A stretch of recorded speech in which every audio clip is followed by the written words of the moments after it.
Has requested an excuse. Dr. Ford, Present. Vice Chair Lewis, Present. excuse me, Chair Thomas. Present. We have a quorum present and Mr. Longstreet is also present. Well, we'll move on to item B, approval of the December 20th, 2023 meeting minutes. We did not have a meeting in January. It was put over till today because we didn't have a quorum in January. Has everybody had an opportunity to review the minutes? Yes. Anybody want to make a motion? Make a motion to accept the minutes as presented. Second. Second, all in favor? Aye. Any opposed? The minutes are approved. Under C, unfinished business. Item number 1, update from commission staff for a proposed ethics ordinance amendment status. We have Ms. Johnson here and we have Ms. Parisian. Who's going to do the update? You're going to? Okay. Good morning to this honorable body. My name is Mary Parisian, Assistant Commission Counsel. In regards to the proposed ordinance, it is still currently under review.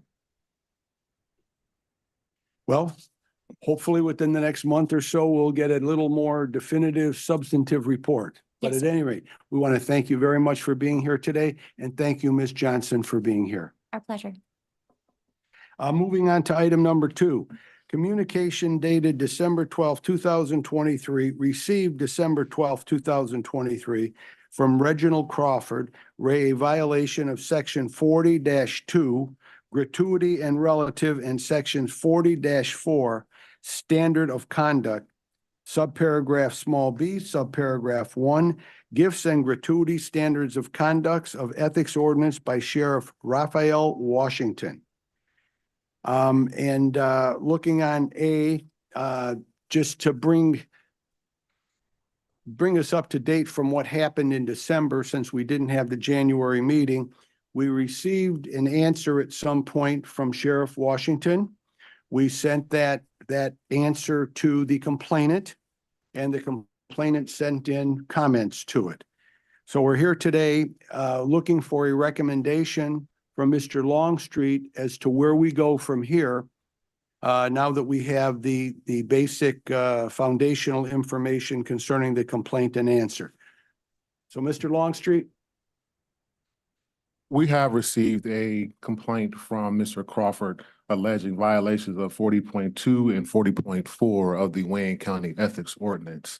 40.7 notice was sent to Sheriff Raphael Washington. A response was sent to us from his counsel, David Milton, that has been submitted to the board. The complaint and the reply was sent to Mr. Crawford. Mr. Crawford did supply a reply to that complaint. However, to the response. However, I have not submitted that to the board due to the nature of the reply. It is my position at this time that it's unclear whether there's been a violation of the Wayne County Ethics Ordinance based on the reply that has been received from the Sheriff's Department. And it's my recommendation at this time that a hearing be held to determine whether there's been a violation of the Wayne County Ethics Ordinance. Couple questions before we turn it over to the other board members. You're recommending a hearing. I should mention that the sheriff has new counsel. We received an appearance yesterday from attorney Todd Perkins, and it's my understanding that Mr. Perkins is on Zoom. He couldn't be here today because of a health situation, so he's participating by Zoom. So I think that what we need to look at now, the board members need to have the opportunity to ask you questions, maybe ask Mr. Perkins questions, so that we could make a determination as to whether a hearing is necessary, a further hearing, presumably that would be held at the March meeting. So with that, I'm going to turn it over to Vice Chair Lewis to see if you have any comments or questions that you want to raise at this time. Yes, thank you. For your recommendation, Attorney Longstreet, for the hearing, you said that there was some additional information you needed to be answered. Do you have those questions you'd like to ask today? I don't have those questions that I have today because at this point, there are no witnesses to question.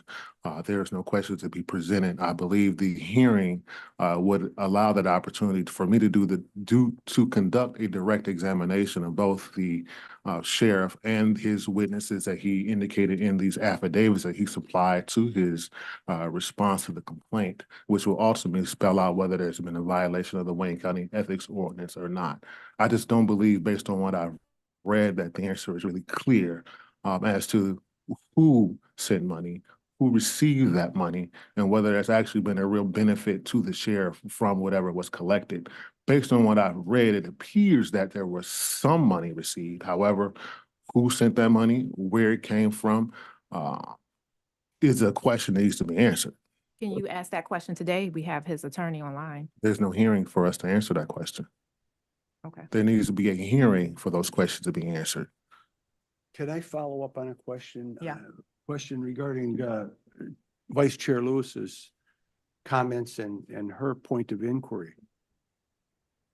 Are you able to tell us today, it's my understanding that if we're going to have a hearing, and we're not at that point yet, we haven't made that determination, if there was going to be a hearing, would you be sending out some type of writing, whether it be a correspondence or a sheet of paper entitled Points of Inquiry, that would lay out for the board members, for Sheriff Washington, and for our complainant, Mr. Crawford, what the questions, what areas of the code we're going to be inquiring into? Are you at that point mentally? Have you made that determination yet? 40.7 allows the board to ask additional questions prior to the hearing being conducted. It is the discretion of the board to determine whether you want more or additional information from the respondent in this instance, which would be Sheriff Raphael Washington. So it is the discretion of the board to determine whether you want to ask more questions or you want more information prior to the hearing. I can tell you that there is time for that to be conducted. We received the complaint on December 12th, 2023. We have 120 days from the date that we received the complaint in which to have a hearing held. At this point, it's about the 60-day mark. We still have another 60 days in which to hold a hearing. So if this board wants to get additional information, to determine whether there's a violation short of the hearing, it may do so. And maybe the additional questions by the board may satisfy the inquiry. The board may be able to make a determination whether it's been a violation of the ethics code based on the answers it receives, and can make a determination of whether this board wants to have a hearing on the issue. However, without those additional questions, my only recommendation could be at this point is to recommend that there be a hearing, that the parties will be placed under directed cross-examination to determine whether it is actually a violation of the ethics ordinance. Well, my Chair. expectation today, since we had both parties have responded, was that you would have been prepared today with those questions, since we have representation on both sides, just so that we could understand, you know, what is the violation. So that was my expectation today. I wasn't expecting to have a recommendation to go right to a hearing. I was expecting us to actually review the documentation and make a decision. Respectfully, I couldn't provide the recommendation because at the January hearing meeting, there was no meeting due to the fact that we did not have a quorum. So at that point, I could not give this board a recommendation. Yeah, but you had the information. I do have it. Right, so you could have reviewed it in preparation for today. That's all I'm saying. I did. Okay, no further However, questions. However, at this point, because we did not have a January hearing, there was nothing for me to present to the board until today. At this point, the only thing I can do is based on the complaint, the response, and the reply, which is still unclear whether there's a violation of ethics ordinance, is to recommend at this point, because this is my first opportunity to make a recommendation, is to recommend that this board have a hearing to flush out the issues and determine whether there's been a violation of 40.2 and 40.3 of the Wayne County Ethics Ordinance and whether the exception to those actually applies or not. May I be heard on something? Mr. Woods, You're next in line over there. Would you like to ask questions or Well, make comments regarding Mr. Longstreet's exchange with Miss Lewis? well, with regards to the exchange, I would like to say or ask, since you said you had the information and you should have, could have presented it last month, are you ready to present it today? So before we go to a chance to say we should go to a hearing, since you were going to present it, this is your opportunity to present that information. Repeat your question. Pardon me? Repeat your question. Do you have the information? Can you present it to us so we can make a determination on we're going to have a hearing? Well, the parties Instead of have, just- the parties have the information. The parties had the information since last month.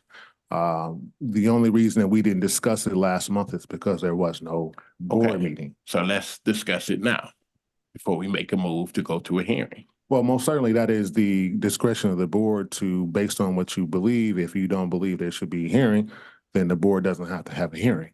Well, to have the discussion will determine if we have the hearing. So That is let's have that correct. discussion. That is correct. Okay, Dr. Ford, you're next in line. I don't know how much time we have for, Unlimited. You have as much time as you need. but if, yeah, I think that I almost see this Your as. microphone, is it on? Yes. Just put it closer to you, please. Okay. Yeah, I think that if we could receive just a little bit more information, it seems like council is present. If we can just receive a little more background information regarding what the controversy, what those points were. And if council has some answers to clarify that, to determine whether, if that can clarify it, then perhaps we could preempt the need for a hearing, or if not, then we can subsequently have 30 or 2 months to make a determination. So I would agree that if we can get more information today, that would help to understand what those elements were and what the controversy were, what needed to be clarified with it, with those statements, and what raised concern, what was unclear in those statements, and whether or not council was prepared to clarify those points. I'm not prepared to clarify those points until there's a hearing and we have testimony. We have received the response from the sheriff's department. The sheriff has provided an affidavit. The attorney for the sheriff has also prepared a brief in reference to his response to the complaint. At this point, based on the information I've received, the sheriff indicates that he had nothing to do with the account, the Cash App account. There's an indication that his sister had access to that account. There is a Facebook post that indicates the sheriff is asking for donations from his friends and family to his mother for her birthday. It is determined that he did not, or he provided information in his response that he did not have access to that account. He did not have anything to do with that account, and he's not received any funds for that account. In his sister's reply, her affidavit, she indicates that there was some money received. However, there was nothing given to the sheriff.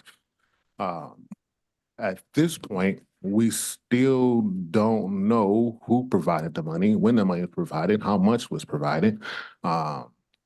If it was provided from people that could benefit from giving him money, we don't know any of that information. Is the reason you're suggesting a hearing because you think that there are other due process issues that are need to be protected by the rules of evidence or anything? I was wondering why at this point, I know we've had some dialogue that there's a need perhaps to proceed toward a formal hearing as opposed to giving the Attorney Perkins an opportunity to answer some of the questions that we have. Well, I think a hearing will be the perfect opportunity for Mr. Perkins to ask those questions, to show that there was not a violation of the Wayne County Ethics Ordinance, or to give him opportunity to be here to argue his position, and for this board to determine whether there was or was not a violation of the Wayne County Ethics Ordinance. I don't think it's my position. I don't think Mr. Perkins would be prepared since he put his appearance in yesterday. Most certainly, I don't think that's enough time for him to look at the complaint, look at the answer, that's- look at the not ordinance, and make a true. determination of whether, well, what questions he needs to ask to determine whether there was a violation of ethics towards or not. I That's- believe that's- his position would be, no, it's not, but No. That's not accurate. I'm ready to go right No now. question. I'm ready to go right you now. need to, you're on mute, sir. I don't know how to. When Mr. Longstreet is done, I do have some questions and I have some comments from Mr. Longstreet. And then we will certainly give Mr. Perkins all the time he needs to respond. Okay. So have you completed your Yes. colloquy with Mr. Longstreet? Yes.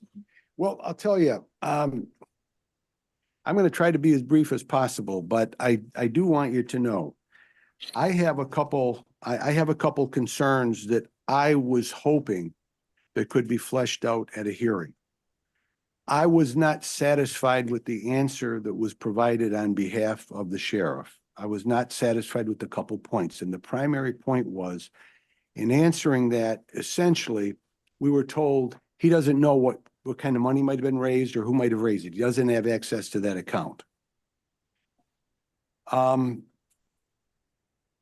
don't think that it would be stretching it for me to say it is my belief, my humble belief, that any elected official in this situation who went to their mother and said, hey, I got to get a hold of this information. Could I share it? I'll try to keep it confidential. I'll disclose it to my lawyer. It's not going to be put out on the internet. I think that information could have been provided. I really do. I'm being sincere about that. And then the other thing I want you to know is this. I, in my heart, have wanted to ask a question of Mr. Sheriff Washington. Hopefully, if the hearing was held, I could ask him himself. I wouldn't have to go through his lawyer. I could ask him. I wanted to ask him if one of his underlings, his minions at the office, a sheriff's deputy or a lieutenant or a sergeant or whoever, I guess deputy chiefs and all that, if they went to him and if they asked him if they could put a post like that on the internet, on their Facebook, if they could do it, I wanted to know the answer to that. Because just generically, not saying where we're going to be at the end of this, if all we have is that the Facebook post was put on there and Mr. Longstreet isn't going to get to explain or ask questions and comment, just the whole concept of an elected official putting a post like that online. I want to tell you, I've been a lawyer for 4.5 decades. Actually, I think it might be, I will embarrass myself. I think it might be over 4.5 decades now. I've never seen that done. I've never seen that done. I do disciplinary law. That's my area of practice. I represent judges and lawyers. I represent doctors and dentists and accountants as well, but the majority is professional disciplinary cases before the disciplinary agencies. And I will tell you right now today, I don't believe that there's any, and I've represented other elected officials. I've represented elected officials, a state senator in that. I've never seen this done before. It's foreign to me. I've never seen that done by an elected official, but that doesn't make it bad. That doesn't make it a violation of our ethics code. That does not. So I had questions about it. And I will tell you from my experience before this board, and I have represented a party before the board, before me becoming a member of the board. And the hearings allow a adversarial process where lawyers and board members and everybody could go back and forth and ask questions and flesh things out and have answers to everything. And the bottom line, the purpose of that hearing, first of all, it gives notice to the complainant, it gives notice to the respondent. Mr. Longstreet would be obligated to state in written form what the allegations are that we're looking at. The complainant may have raised 10, but we're going to look at 2 because those are the ones we're concerned with. And then he has the right to request a witness list from the complainant and from the respondent. So that's a formal adversarial proceeding. So what the board is doing right now is, as I understand it, as we've kind of crystallized it, the question is really whether we need to have a hearing so that all board members can walk away from this not having any questions or concerns on their mind. Look, we've been operating a couple members short for since the first of the year. There's 4 of us here today and we got a quorum. And what we have to decide is it's not so much the timetable that Mr. Longstreet has followed. He has followed the timetable that he felt was required, whether we agree with that or not. We're at where we're at. But what I would like to do is I would like to say that we got to hear from Mr. Perkins. He knows what our issues are. He knows what our concerns are now. Let's hear from him and then we'll have to make a determination as to whether we're going to have a hearing or not. Mr. Perkins, how are you today, sir? I'm very well. Can you hear me? He's Mr. muted. Perkins, you're on mute. I'm not muted. Mine is not muted. I think you might have us on mute. No, he's not. No. Mine is not. That's mute. No, he's right there. He's got to get the speaker. Mr. Perkins, can you hear us? I can hear you, yes. You can also Just for the record, Mr. Thomas, Yes. this is Bill Schaefer. I can hear Mr. Perkins. I'm on Zoom.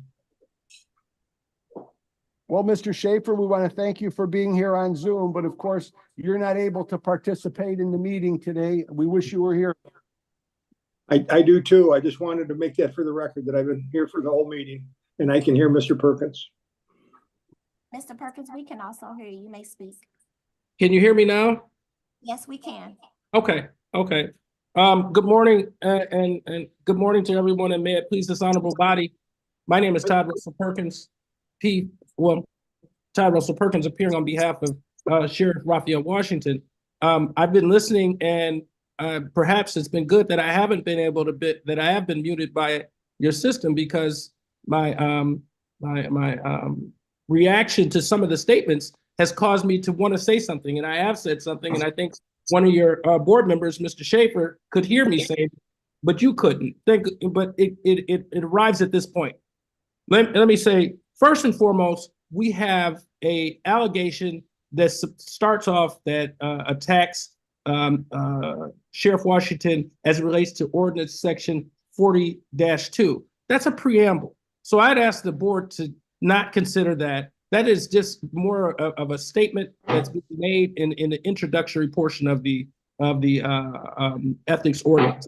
But most importantly, I think what we have here, what the response, there were some suggestions that the response was deficient in certain ways, but I think that what people are missing is you have sworn to information from not only the sheriff, but the sheriff's sister, Ms. Washington, that says there was no money. So there's a suggestion, and there seems to be a bastardization of what the information is. The affidavit says there was no money. And to the extent that, and so since the burden of proof is on the complainant to present you other information that negates that, there should be nothing further. If that's the position that the panel wants to see, if there was money that was received, there's a sworn affidavit that states this, that there was no money that was received. Furthermore, the Sheriff Washington had no connection with this. But you know, what's absolutely disgusting in this entire event is we're talking about an individual in his private capacity who says out to his family. That's what it says. It's his family. If you want, bless my mother at her 86th birthday. That's what we're here for.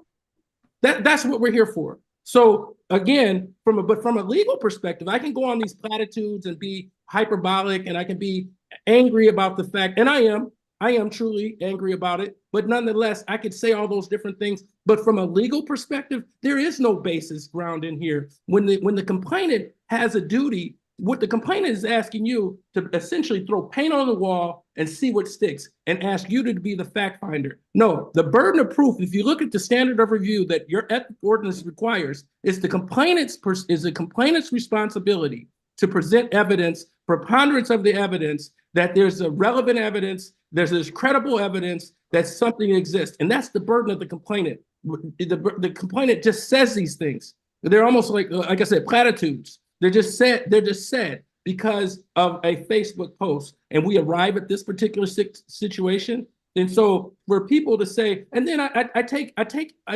note what the chairman said when he describes, it's because it's the feeling that in which you describe something with that leads me to believe where your thought process is. When you describe his individuals or people that are close to him as being minions and underlings, it says something about what's going on here. And again, I think that what we need to do is we need to back up and we need to be the lawyers that we are, or be the professionals that we are, and look at what we have here. We have a Facebook post that was placed at his mother's 86th birthday to his family on his private Facebook page. Immediately when something was brought to his attention that, okay, this might not be right, took it down immediately. And then the complaint comes 2 months later.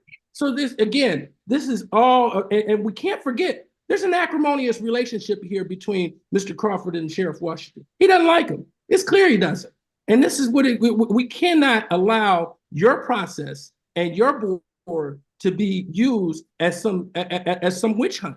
You know what I'm saying? So again, I won't go into the hyperbole, but what I will say is, if you look at the statute, the ordinance in 40.4 and B1, nobody ever looks at whether or not there was any analysis that goes as it relates to the exceptions. But again, if you go into the exceptions that took place in there and the balancing that takes place with some of the exceptions that are involved in there, maybe that would require hearing. But this doesn't require hearing because there's nothing that's credible or relevant that says, one, that there was any money. You actually have something that's opposite to that. You have a sworn affidavit that there was not. And then you have an affidavit of Sheriff Washington who says, I don't have any connection with that account or anything to do with that account of my 86-year-old mother. So again, to that extent, I could go on this and continue.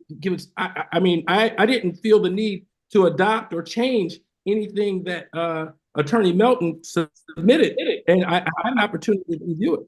But again, this is a situation in which we sought to sort of denigrate a loving relationship with his mom, going as a Facebook post to his family because of an acrimonious relationship of another individual who has some untoward ideations and thoughts as it relates to Sheriff Washington. That's unfair. That's not what this is for. And again, I'd ask that it be summarily dismissed. And if to the extent that there's further information that would be brought forth by the complainant, not as the board to do the work that the complainant is supposed to do and bring you credible, relevant evidence, at that point in time, I think that the board could go further. But at this juncture, there's nothing been stated in this record other than quite the contrary. There's been statements that support dismissing this summarily. Okay, well, thank you, Mr. Perkins. This is Chairperson Phil Thomas. I want to respond to a couple of comments that you made.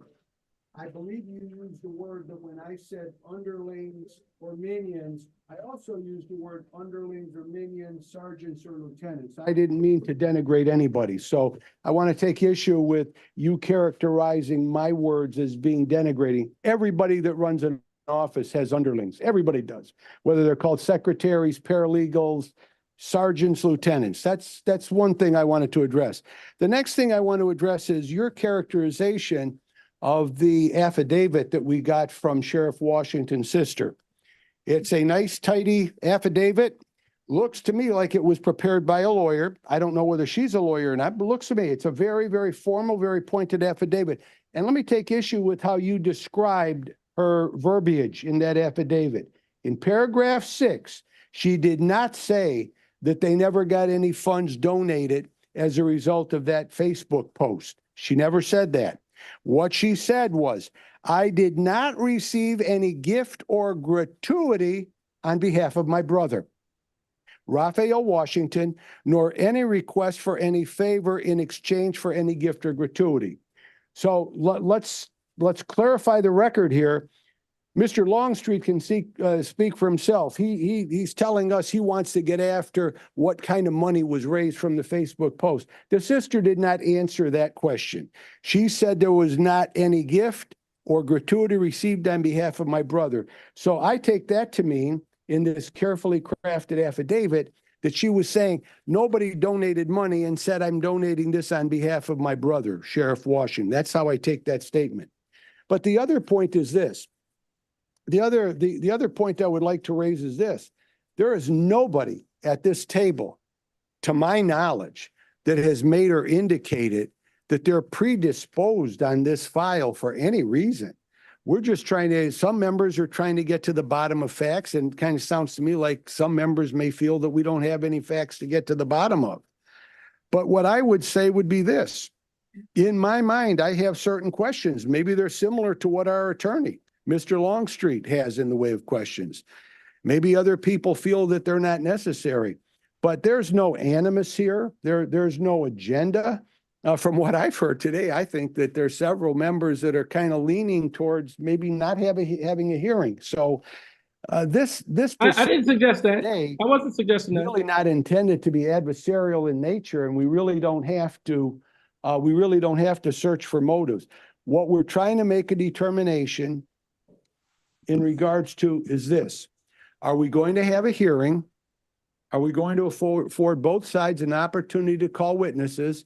Are we going to require that Mr. Longstreet state specifically in a writing that goes to the sheriff and you, Mr. Perkins? These are the points that we're looking at. Point number 1, point number 2, point number 3. So that's where we're at today. And we know that you feel it should be dismissed summarily, and maybe there are other members that feel that way. But I just wanted to clarify those points. Now, with Can I that said, respond on those 2 points? Mr. Perkins has spoke. Well, before we let Mr. Perkins speak again, the board members have heard my comments. Do you want to make any comments or ask any questions of Mr. Perkins before he's given an opportunity to speak again? The question is still there, and I think we're getting close to that question, is that there were no benefits received on behalf of the sheriff. Were there any funds? I know Perkins said, Attorney Perkins said there were no funds received, but I think there is some concern as to whether or not there was an account and whether or not any funds came through that account or to that account. I think that question is not clear yet. Mr. Woods, any questions or comments you want to address to Mr. Perkins before we let him speak? Okay. Ms. Lewis, Chair Lewis, Vice Chair Lewis? I don't have. No, Mr. Perkins, the floor is yours again. Thank you. Thank you. And again, may it please his body. To the extent that I describe animus or anger, I don't have anything towards the board. No. You misunderstand me. I'm talking about the adversarial process between my client and Mr. Crawford. That's it. But again, Mr. Chair, I would say this. I would say a couple of things. If you called your secretary or your associate a minion or underling, what kind of feeling do you think that would espouse in them? You know, you understand what I'm saying? And that's what I mean by that. When you started that statement, that's what espoused in me, that hearing that. You did go on and clarify it and say it again. But I do believe that what we have here, more importantly, as it relates to the case itself, you have affidavits. And now what essentially is the process is becoming a malign to the extent that you are becoming the necessary fact finder when you don't have sufficient relevant evidence beyond a preponderance standard to suggest, one, that Sheriff Washington had anything to do with this account. Number two, that there was any money received. We have more information to the extent that it has not been received. And then number three, there's more information to the extent that there was no benefit to Sheriff Washington in any way, shape, or form. But more, and then we go back to the final thing is it's a statement made to his family on his personal Facebook page. So again, I think that all of those factors suggest that there was no money received. There's no connection with Sheriff Washington to that particular account. And there's nothing to suggest otherwise. I believe that the complainant needs to do his own investigatory steps in order to make a sufficient complaint that falls within the ambit of a preponderance standard of relevant and credible evidence. That's it. Thank you. Thank you very much, Mr. Perkins. What was that? Thank you very much, Mr. Perkins. At this point in time, I'm going to call on the complainant, Mr. Crawford. This is not public comment. You're a complainant in the case, so I'm going to allow you more than 3 minutes to speak. But what I would say is this, we have all tried to be brief, and we're going to ask that you be brief, but you respond in any way to what anybody said at this meeting today.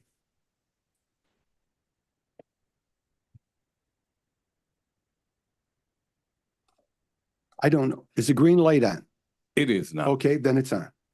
Yes, sir. Good morning, Mr. Chair. Good morning, Madam Chair, and good morning to the other commissioners who are members of the or commissioners on the board of Wayne County Board of Ethics. I take issue with what Attorney Todd Perkins just said, in terms of my dislike, anger toward Sheriff Washington. The complaint was filed basically calling for accountability. I heard this discussion about how much monies were taken in, which is unknown. That is an issue. It is relevant. But also what is relevant, the mere solicitation by an elected official in Wayne County to, on his personal Facebook page, in uniform as the sheriff. Now, I can assure you, not only your ethics ordinance addresses this, but also the Wayne County Sheriff's policy in terms of their social media policy. And as a former union president, I can assure you, the Wayne County deputies, members in that union would have been held accountable. So this is about accountability. And as far as the transparency, it was there for the world to see. That solicitation was posted on Facebook. You know, that's the social media. I mean, the worldwide global internet. So anyone and everyone who, and still you can see that posting today because it was reported in the media. But I do understand Attorney Perkins' point, because he's representing someone who operates from a culture of corruptness. When you operate from a culture that is corrupt, that has disrespect for the rule of law, for ethics, policy. Excuse me, Mr. Crawford. I don't like to interrupt anybody when they're talking, but I do want you to know this. We're not investigating all that. We're not I I don't understand. want anybody besmirched at this meeting today when those allegations aren't out there on the table. So please direct your comments. You're doing a great job. You really were. You just direct them. Let's not talk about culture of corruption and that. Let's direct our comments to what the allegations are. Mr. Perkins did it. Each board member has done it, and we're going to ask that you do it. So Okay, well, let's stay focused. let me state it this way. It is said that culture trumps policy. Culture trumps the rule of law. Culture, whichever culture you're operating from, when you have laws and rules and policies that you should abide by, that's what I'm talking about. So here we have this issue before us, or before you, and the issue that the complainant, there's nothing personal. I've filed complaints and marched on other people before.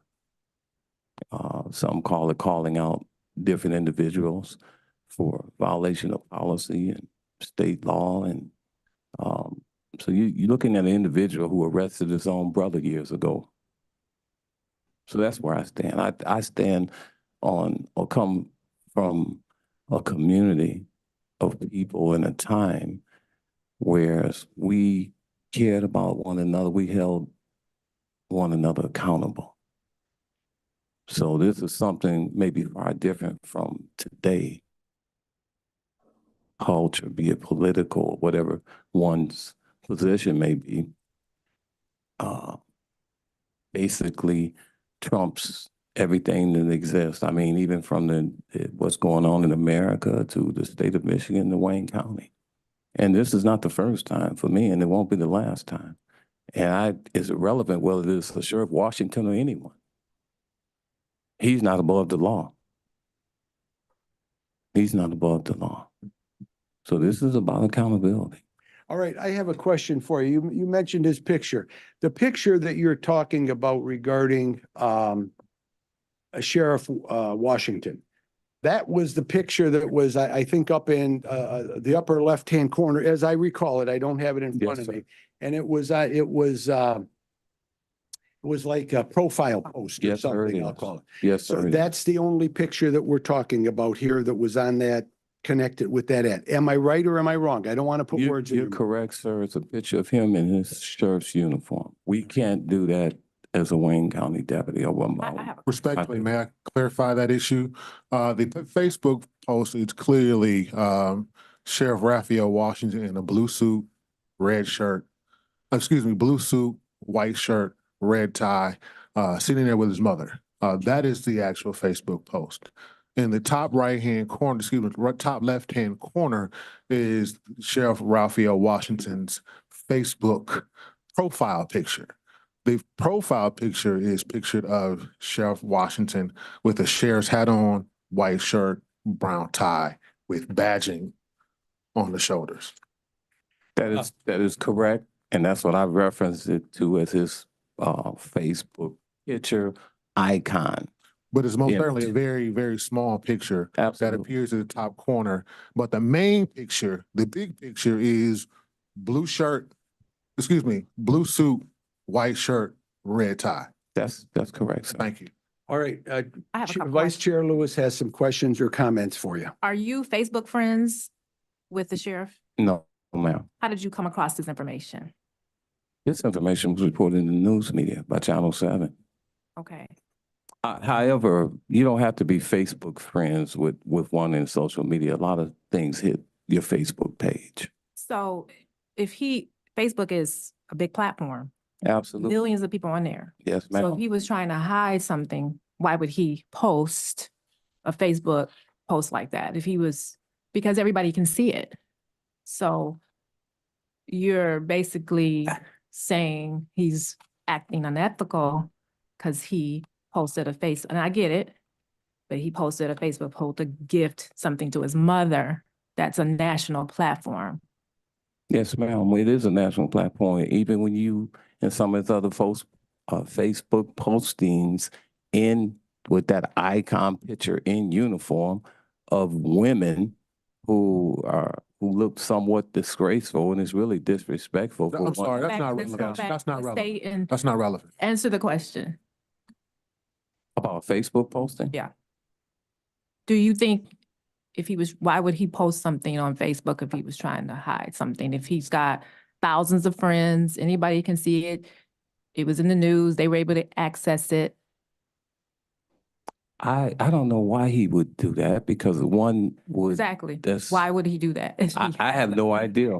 Okay. I mean, probably stupidity or something, because No, this I picture don't was know. up. Let's stay respectful.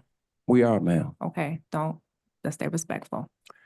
Mr. Woods, you have some comments or questions? Yes, so I mean, my comment is that are you suggesting that every time someone goes on Facebook, they change their icon based on what they're going to ask? But that's basically what you're saying. My icon picture, my profile picture, because I'm going to ask somebody something, oops, I better change my icon picture because it's going to be a violation of the law. That makes absolute no sense. That person would change their icon on their Facebook based on what they're going to be posting. That makes absolute no sense that anyone would even do that. I'm a Facebook person. I have had all different type of icons and backgrounds, but when I post things, I post it because that's what I felt like that day. I'm not going to go and say, I'm going to change my icon because I'm going to ask this question. Give you another, for instance.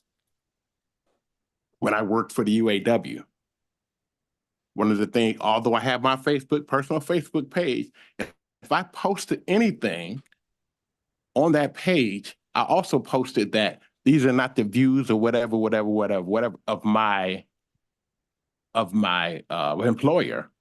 And that was just every now and then. So because I knew it was gonna be something or my picture or whatever else, but I'm not gonna go back and change it just based on what I'm posting. So to me, personally, that's ridiculous. I agree with you. It's So why ridiculous. would I change my icon just for a posting? What is ridiculous is that when you have an icon and you're in uniform and you're representing, and that represents the Wayne County Sheriff's Department, and you post on your Facebook page, then what you've just done is anyone who views that and they see that icon, they say, oh, well, that's the Sheriff of Wayne County. So basically, what we're looking at, and you're correct, it is ridiculous because the believe- icon should have never been up there on this first personal Facebook page. And I know for a fact, being the prior union president, that if a union member had done that, posted in uniform, and that's also with your ethics ordinance too, they would be held accountable, and they should be. I would say this, that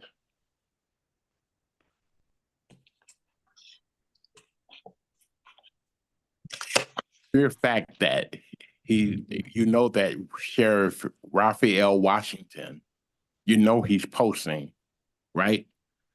That's sheriff. So whether his picture or icon or anything else is up there, his likeness in uniform, you still know that he's the sheriff. He could change whatever icon in the background or whatever.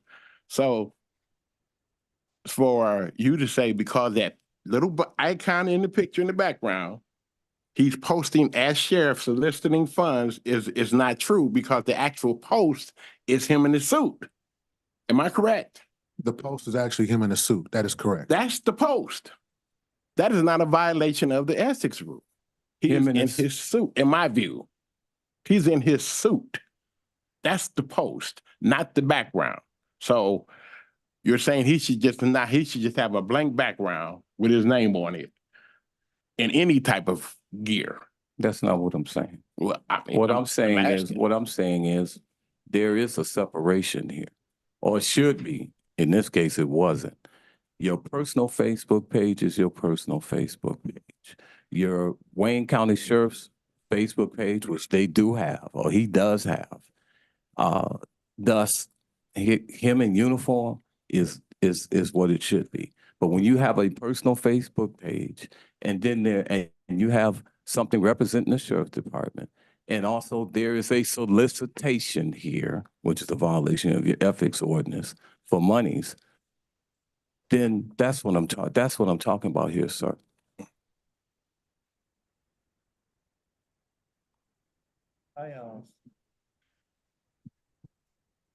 Solicitation is a specific intent type of act. The person has to intentionally solicit.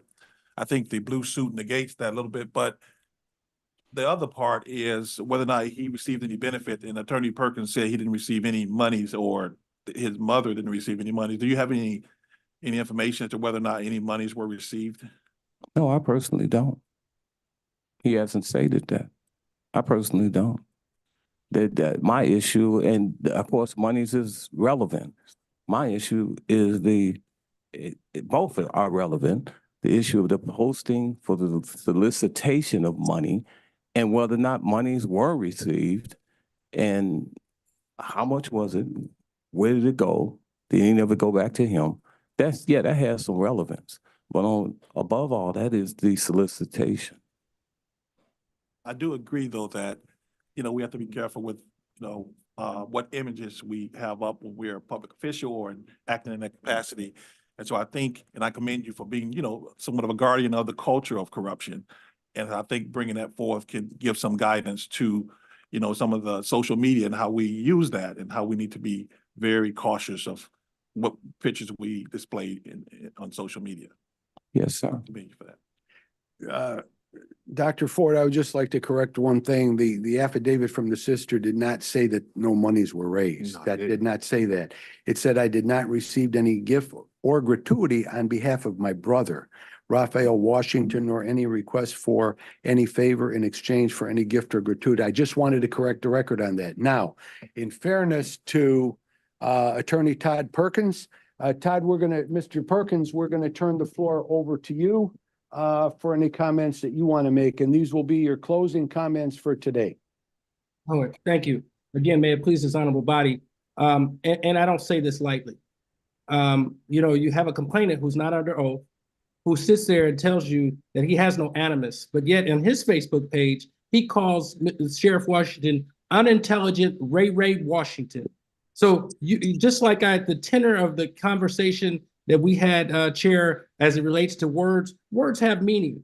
And these are words that he publicly stated. He also publicly stated in his Facebook page that Sheriff Washington sought out monies through a GoFundMe page. A GoFundMe has a different connotation and a different intention and a different direction than a Cash App. A Cash App has become familiarized and more popularized through through the pandemic because we weren't able to be together, and that's how we did exchange gifts. And particularly in our culture, this is what we do. You know, oftentimes you'll see a cabaret or someone when we used to be all joined together. When you see the mom walking around with $20 bills taped to her shirt around at a birthday party. So, you know, to say and suggest that this is not something that there's some animus or there's some negativity, it's clear. I'm using his words, not the words that he used and told you today.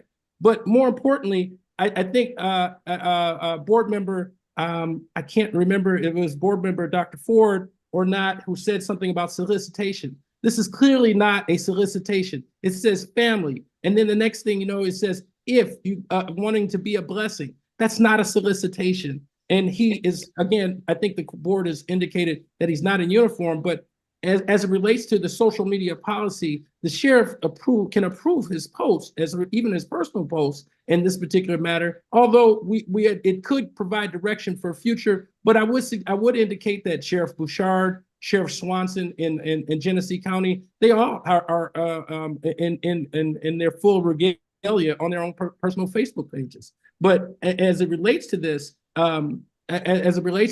there's no indication that any money was received as the complainant stated to you. And I think that's what we're here for. I understand that to the extent that I know the chair used the word a tidy affidavit of Mr. Washington's sister, probably written by a lawyer. Again, those are suggestions and they're indications that it would mean that it's not as complete as you want. But again, the complainant has not done what he needs to do to suggest and provide you credible and relevant evidence that there is a preponderance of some impropriety or violation of 40.4. Because I know we're not here for 40.2, that's just a preamble. I hope that we can all agree upon that. And there is no indication that there was any money was received at all. And there's no indication that there was a solicitation. And that's the reason why I'm so emphatic about why this should not proceed to hearing, because it is something that it is, again, it extends an unnecessary pain to an individual who was just showing love for his mom. That's it. Thank you very much for those comments, Mr. Perkins. Mr. Crawford, could you please press the button on your microphone and shut it off? You can continue to sit there if you want, or you can go back to the audience hall, but did you shut the microphone? Yes, sir, but Okay. this is not a back and forth. You can hear me? Well, I tell you what. This is not a back and We're forth, not going to but- let that happen, but hold on. I'm going to give you a couple minutes. Put the microphone back on. If you shut it, Is it please on? put it back on. Testing. Okay. Be very, very brief. Okay, this is not a back and forth, but Attorney Perkins just referenced another social media post that I did. That has nothing to do with this issue here. I post a lot of things on social media. I don't post food where I ate at McDonald's or nothing like that. I'm an activist.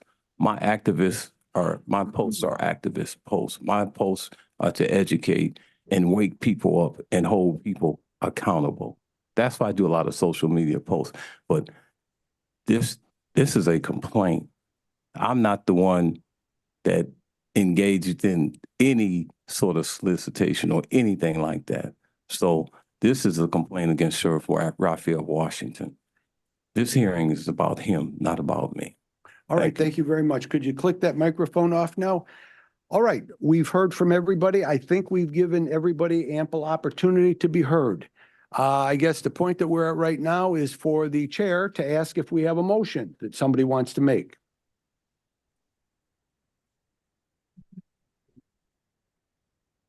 I move that we dismiss the complaint due to the lack of evidence, lack of evidence meet the preponderance standard that the sheriff committed an intentional act of solicitation or receiving funds illegally.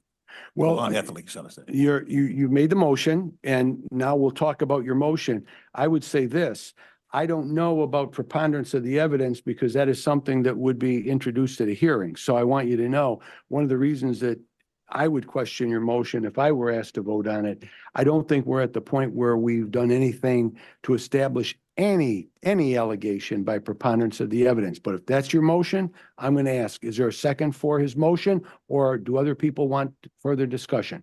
Well, I would like to add to that because based on what we've heard and what we've seen, the post, there was no intent, in my view, no intent to solicit anyone. It may have been incidental that he had his uniform on, but there was no intent to do it purposely to as a sheriff to solicit funds. So I second. Okay. Vice Chair Lewis, any comments, questions? Only comments is, I think we have enough information based on the motion, and I agree. Okay, well, then, do we have a second for, Second. you second? Okay, all in favor, say aye. Aye. All against, say no. I'm not in favor of the motion. I would like to be recorded as that. We're ready to move on then. Thank you very, very much, Mr. Crawford, for being here. Mr. Perkins, good seeing you, and we thank you for being here. Thank you so much, everyone, and be safe. Okay, we're ready to move on to our next matter.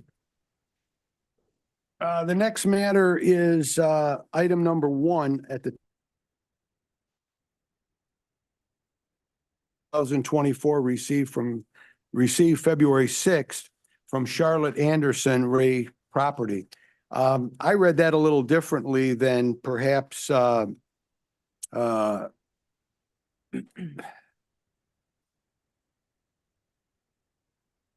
somebody else might read it. I don't think she was complaining about property foreclosures or anything. I read her email as stating that she tried to call the ethics board and there was nobody there to answer the phone. And if you take a look at it, if you take a look at the body of the email, that's really what she's complaining about. So what I would say would be this, Mr. Longstreet, on our cover page to our agenda for today, we have the listing of our phone number. It's 313-224-0993. I would respectfully ask, unless other board members want to do something different, that you just pen a little email to her and tell her, look, this is the number, the woman's name that answered, the staff member's name that answers the phone there is Pam Lane. And she can call her at 224-0993. Now, I'm not going to imply that we have somebody answering the phone there 24 hours a day, but somebody is there to answer it. And it's my understanding from speaking to staff today that if she's not there to answer the phone, it goes to her cell phone. So that's number 1. Number 2, I would ask that in that writing, whether it's an email or a letter that you send her, you please indicate to her that if she wants to file a complaint against somebody, here's a copy of our form, the directions are on it, and that's really what I think that the best thing we can do for her. But we'll hear you out on it. Do you agree with that? Well, I do what the board directs me to do as counsel for the ethics board. However, I don't believe this particular communication is directed towards anyone. I don't know if it's directed directly to the ethics board or not. It talks about you can't ever contact anyone about what. We have nothing to do with property. I don't know if it's directed towards us, the treasurer, the register of deed, I don't know. I don't really know who this is directed to. So I don't know if this is really appropriate for the board to even respond to, because it really isn't towards us at all. Well, I don't know about that, Mr. Longstreet. It says, this is how I got it, and it's on today's agenda. Message from your Wayne County contact form. Charlotte Anderson. I don't think it would hurt to just send her a letter that tells her something to the effect that, look, if you want to call, here's the number you call. The individual's name is Pam Lane. And if you want to file a complaint, if you have something that you feel aggrieved about, here's a copy of our form. Yeah. And that's just good public relations. I'm not saying that we have to do anything beyond that. If that's what you want, that's what I'll do. Everybody in agreement on that? I don't think we need a motion. No. All right, next up, discussion regarding the rules on public comments. We don't have rules on public comment. We never did in the past. I think it was probably unnecessary. But the commission, the Board of Commissioners for Wayne County has about a page or page and a quarter on public comment. And it sets out the rules and the guidelines and how long a person can speak for. And I would suggest that we ask Mr. Longstreet as our counsel to take the Board of Commissioners form and just change those words that may be necessary and circulate it for our next meeting, and we could approve it. And then if we approve that, what would happen is that would go on our website as part of the instructions for people that want to make public comment. Does that have a limit, number of minutes on it for the comment? Have a certain amount? Well, it's always been 3 minutes, and for the Board of Commissioners, it's been 3 minutes. So we're going to adopt the same thing, but I just think it's something we don't have, and maybe if we have it, it may answer some questions for people before they even get on public comment. So are we in agreement on that? I agree. Mr. Woods, Yes. agreement?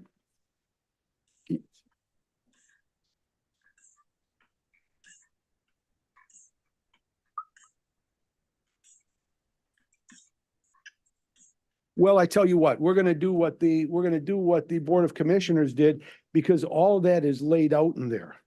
All that is laid out in their program. They say that that could be extended if one member of the board wants to talk to that person a little bit more or ask questions. So I think what we're gonna do, but I want to thank you very much for pointing that out. That was very helpful.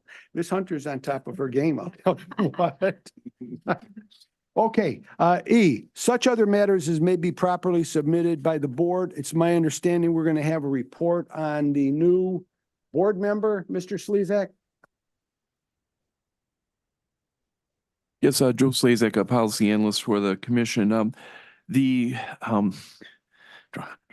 prosecutor's office has nominated Ms. Patricia Edwards to sit on the board, and the goal is for her to be seated at the next meeting. Ms. Edwards is on Zoom, at least. Oh, she's no longer on Zoom. She was on Zoom earlier in the meeting. All right, anything else on such other matters? Ms. Hunter? Yes, Mr. Thomas, regarding the June 19th meeting, the commission, we're off that day, so I was wondering if we could reschedule that meeting. Okay, we scheduled the meeting, our June meeting, for the third Wednesday of the month. The reason we did that is that's our historic date, and it clarifies for everybody what dates we should block out on our calendar. But due to the fact that that is Juneteenth, the county is going to be closed down, so we have to pick another date. My suggestion would be we either go the Wednesday before or the Wednesday after. Just so happens I have both of those open. But I'll, 12th? I have both open, so. I think I'm pretty good. Well, I let's can have make you, it work. the 12th, Mhm. June 12th. Please put that in the minutes. And let's let everybody know that when the agendas are put out and when you send out your contacts for people to see whether we're going to have a quorum, we'll make be sure it's moving that noted. all up by a week. Okay, also, Mr. Thomas, we have committee meetings being held that day, so we probably will meet in the mezzanine for that meeting on June 12th. I would just say this, if that matters to any other board member or Mr. Longstreet, if that mattered, I would say we could accommodate that. That doesn't matter. We met there before at one point in time. I think we met there for about a year. So we'll be meeting downstairs. On the 12th, yes, Please include that in the minutes as well. will do. Okay. Anything else now under such other matters? All right, when are we expecting the seventh member to be appointed, or is that still tentative? We don't have any idea. Through the chair, Joe Slezak, a policy analyst. I spoke with the Register of Deeds, Mr. Bernard Youngblood, on last week, Thursday. I saw him because he was here for the full commission meeting, and he said he's still searching for somebody to fill that role. Okay, very good. Well, I think that concludes all of our matters for today. Before we move on to public comments, could I ask, is there anybody online that has requested time for public comment? Yes, we have a Mr. Ted L. with his hand raised. Okay, very good. Well, we're going to begin public comment, and I will say that for today, public comment is limited to 3 minutes. Is there anybody present who has registered for public comment? Do you have, well, Mr. Crawford, did you raise your hand or not? I didn't, you did. Okay. 3 minutes and we time that. So let's try to be brief and stick within that. And then we have Reverend Taylor, and then we'll take whoever else may be lined up on Zoom. Sound acceptable? Mr. Crawford, you want to step forward? You have to step to the microphone and turn it back on again.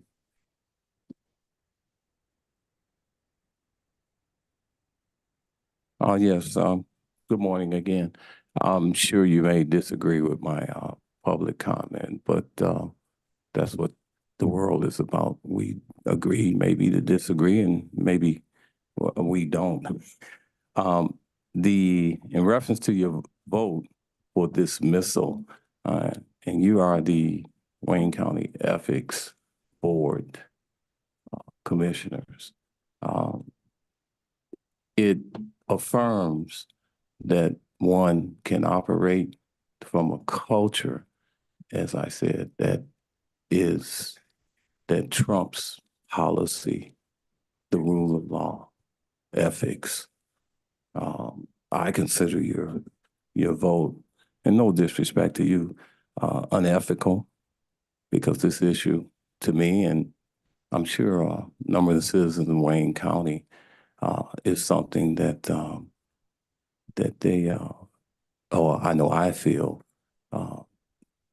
is sad to sit here and witness the upholding, more or less.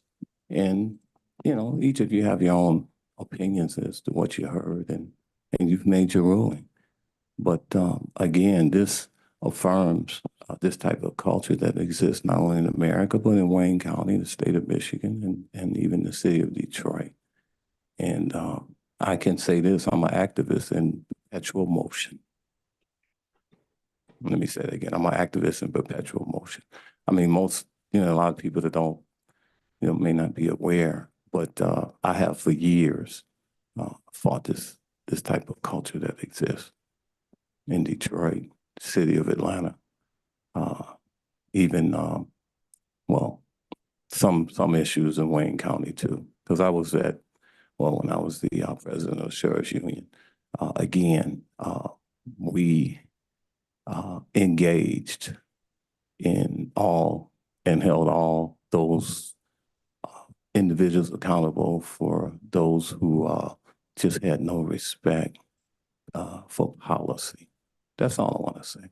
All right. And the rule of law. Well, thank you very much. And you kept it under 3 minutes, and we appreciate that. Reverend Taylor?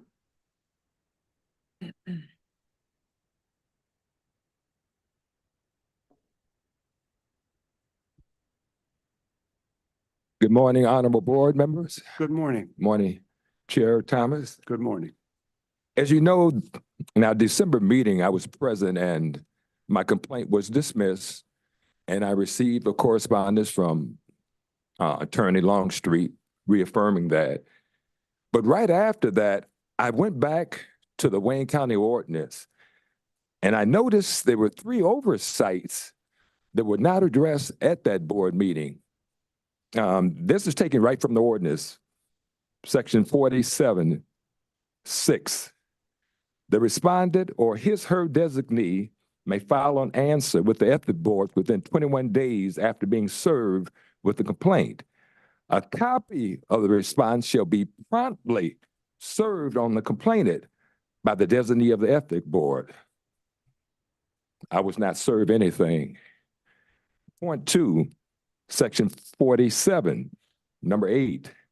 The complainant may file additional written information with the ethics board no later than 7 calendar days after being served with the response from the defendant. Again, I was not afforded the opportunity to supply any additional information. I'm just wondering why are the oversights? I mean, I hear in the previous case that the respondent, he replied. He also offered additional information, which is where it should be, but why wasn't it done in this case? But we don't answer questions during public comment, so you're entitled, you got about a minute and a half to go on your public comment. So I would suggest that you continue with your public comment, and we're not going to be answering your questions today. We don't do that. Okay, will I get an answer in the future then? Reverend Taylor, we had your complaint before us. We made a decision on it and the file was closed. I'm going to answer you by saying we don't answer questions during public comment. If a board member or Vice Chair Lewis or I feel that the question merits some type of comment, I can tell you we can respond. I'm not going to respond. Vice Chair Lewis, do you have any response? I have no further comment. Anybody have questions for Reverend Taylor? Questions, comments? Continue. Well, I'll say that, Excuse me, hold on. You Let me got, just say, yeah, Dr. Ford wants this. Yeah, I think the question you're asking is it's a good question, but it's a legal, Protocol. but it's a legal question. So I would personally think that it would be up to our counsel to answer that question, because that's a legal question that I don't think the rest of us have, privy to the complaint, to the process of that. was right here in the Right. ordinance. It's Right. protocol. Right, but I'm saying it's a legal question, it's a procedural question, so I would direct that to our attorney. Can council respond to that, chairperson? Dr. Ford, in deference to you, I will ask Mr. Longstreet, if you have any response that you feel is merited. I do remember that there was a condensed time frame from the time we got the response until the time we had the meeting. And I specifically recall that Dr. Taylor got a copy of that answer, I think on the day of the meeting. That's my memory, but my memory's not perfect. Can I correct you, sir? No, I'm asking Mr. Longstreet a question, sir. Mr. Taylor, let's be patient here. Mr. Longstreet, do you have any response that you want to make in light of Dr. Ford's point of inquiry? No, I believe we followed the proper procedure. There was no complaint to answer at this point. There was a repeat question that he had previously been addressed. We already addressed the issue. I believe that all notices were sent. I believe that we followed the proper procedure and there was nothing else to do other than dismiss a repeat complaint that did not spell a violation of the ethics ordinance. Did he get a copy of the answer on the date of the meeting? Was it attached to his agenda that he got? I don't believe I'm not sure if I think we received a response from the sheriff's department on that one, indicating that it was a repeat response. And there was a repeat complaint and that it should be dismissed. And after that, we properly dismissed the complaint. All right, well, What I'm- Reverend, he's answered the question, not as you raised it. He's answering the question as Dr. Ford raised it. So let's move on with your public comment. My public comment still addresses this issue. When you have protocol, you have it in writing in your own ordinance that says that anytime a person files a complaint and respondents answer the complaints, a copy of that response should be sent to the complainant. And because that was not the case in my case, I don't know why he didn't send it to me so that I could respond within 7 days. That's the issue right there. You're supposed to be following the Wayne County ordinance. Well, Mr. Longstreet has indicated that that if that was not done, it was not done because it was a duplicate of your prior complaint. Now, I'm going to tell you this. You've had public comment now for slightly over 5 minutes. Do you have a short comment that you want to close with? Because if not, we're done and we're going to shut your microphone off. I would like for these issues that I've raised regarding those 2 parts of the ordinances that's supposed to be followed as protocol, I would like to have some kind of response in writing from the board that you will not be acting on this at all. Well, we're not going to give you that. As the chair, I'm going to make a determination that it's not necessary. We notified you that we weren't going to take any action on your complaint. So with that, let's shut the microphones off and does anybody want to make a motion regarding adjournment? We have one more. We have one public comment or one. Oh, I'm sorry. I apologize. Is Reverend Taylor's microphone shut? Okay, then continue with the person on Zoom. Ted L., you may now speak for public comments.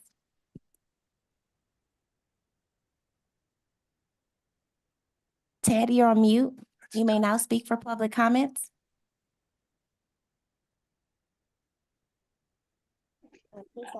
I know Mr. Thomas is not going to answer my question, Let's give him a second. but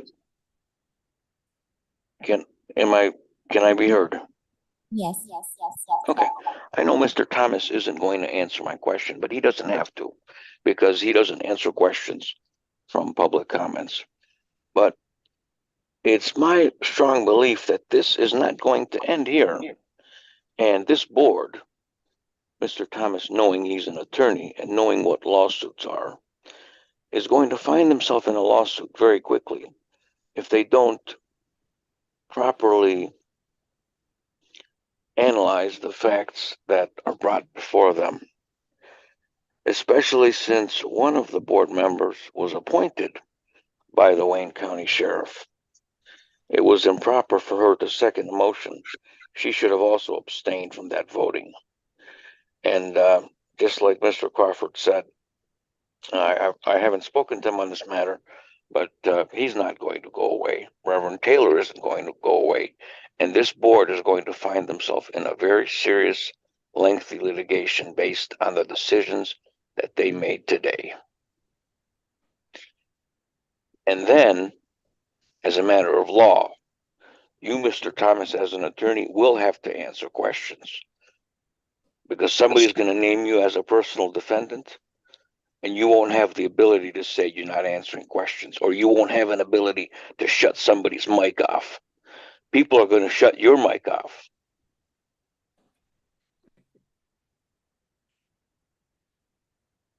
Are you? No, I'm not. I can hold my mic in silence if I want for the next minute and a half. And if you turn me off, you're going to be the defendant in my lawsuit against you. You guys know what you did. You guys planned this all out. You guys should have held a hearing. You guys should have scheduled this for a hearing and had testimony under oath from all the individuals involved.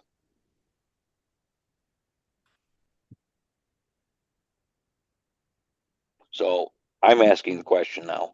Are you guys going to have a hearing with oaths given and testimony given? Because if not, these complaints are going to keep coming. This is not going to go away.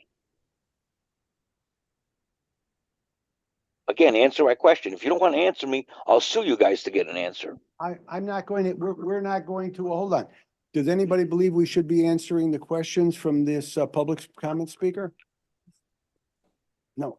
No, I would like to point out two things. I think you've made an error. You indicated that the vice chair seconded the motion and that was inappropriate because of the entity that appointed her. I would just like to state for the record, number one, she did not second the motion. She voted in favor of the motion, but she did not second it. And then thirdly, secondly, what I would like to point out is this.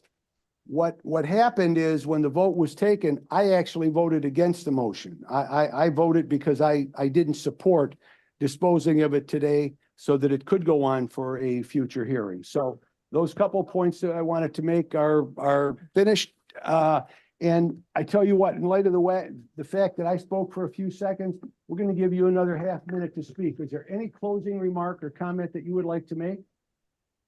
I would like to ask a question. Is the board going to hold any other meetings regarding this issue in the future, regarding taking testimony from the sheriff regarding whether or not he received donations, funds, etc.? Well, we don't normally answer questions, but I'm going to answer that question and then we're going to turn your mic off because we're well over 3 minutes. You can't turn my mic off because I still have 15 seconds. And if you do turn my mic off. That was made, a motion that was made, it was voted 3-1 with me dissenting, and that's it. That kills it for today. So we want to thank you very much for your participation today. Well, like Mr. Crawford said, this is not the end. No, let's shut the mic off. Now I'm gonna shut your mic off. Comment. We do have another public comment from Dr. Patricia Edwards. Okay, let's put her in. She says, hello, I'm Dr. Patricia Edwards, and I will be sworn in by Kim Worthy's office in time to attend the March meeting. I have been in attendance since 9 a.m. I was told meetings begin at 9 a.m. and are usually adjourned after an hour. I have an 11 o'clock appointment that I must attend. I look forward to meeting everyone in person next month. Well, thank That's you it. very much for that. All right. Anybody else waiting for public comment? There are no more hands on Zoom. All right. Anybody want to make a motion to adjourn? Who's going to second that motion? All in favor? Aye. Aye. Any opposed?